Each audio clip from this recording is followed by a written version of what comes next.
My thoughts about a connection between the first two assemblies and first two seals. My thoughts or current understanding below explore the connection between the first two assemblies, Ephesus and Smyrna, and the first two seals, the white horse and red horse in Revelation. I want to share how the first seal connects to the first church and how that understanding naturally flows into the second seal. The first assembly and the white horse. I see the first assembly, Ephesus, and the white horse, the first seal, Revelation 6 verse 2, as deeply connected.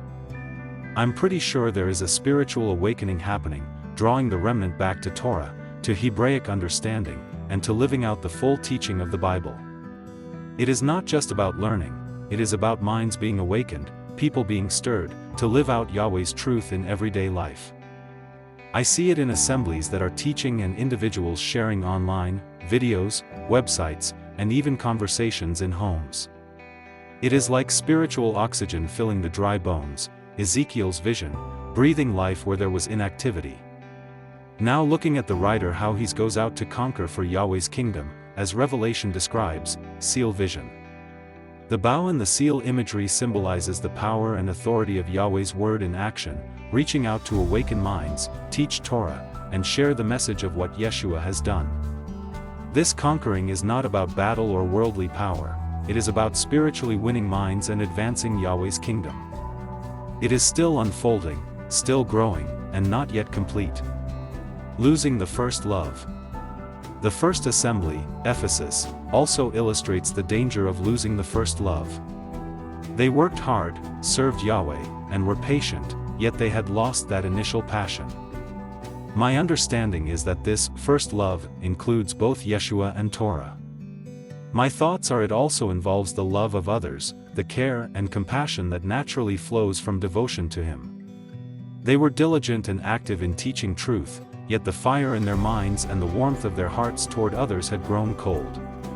Even when doing the right things, it is possible to lose that deep connection, the love that colors everything else. The White Horse movement today reflects a similar awakening. People are stirred, spreading truth and awakening minds, but it is still in its early stages and continues to grow.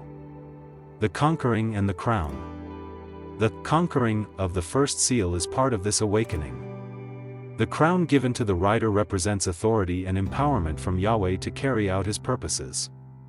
It is not about warfare or worldly power but about spiritually winning minds for Yahweh's kingdom.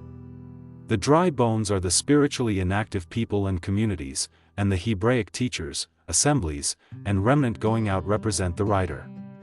They bring life, understanding, and alignment with Yahweh, advancing His kingdom in people's minds. The second seal, the red horse assembly of Smyrna. The red horse, the second seal, represents testing and opposition. The second assembly, Smyrna, reflects a persecuted, yet faithful remnant. As Yahweh's truth spreads, opposition will arise, social pressure, censorship, restrictions even in the U.S. could have fines, imprisonment, and even harsher persecution in other nations. Revelation 2 verse 10, Smyrna, says, "Do not fear any of those things which you are about to suffer. Indeed, the devil is about to throw some of you into prison."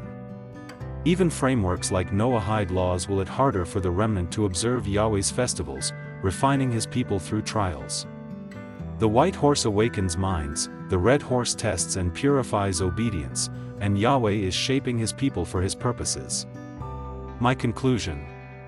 In the end, my thoughts are that the white horse awakening and the red horse testing are all part of Yahweh's plan to shape and strengthen His people. The first seal stirs minds toward Torah, and the second seal refines the remnant through trials. It is a process that unfolds over time, guiding us to deeper understanding, love, and faith. Because each step matters in Yahweh's kingdom.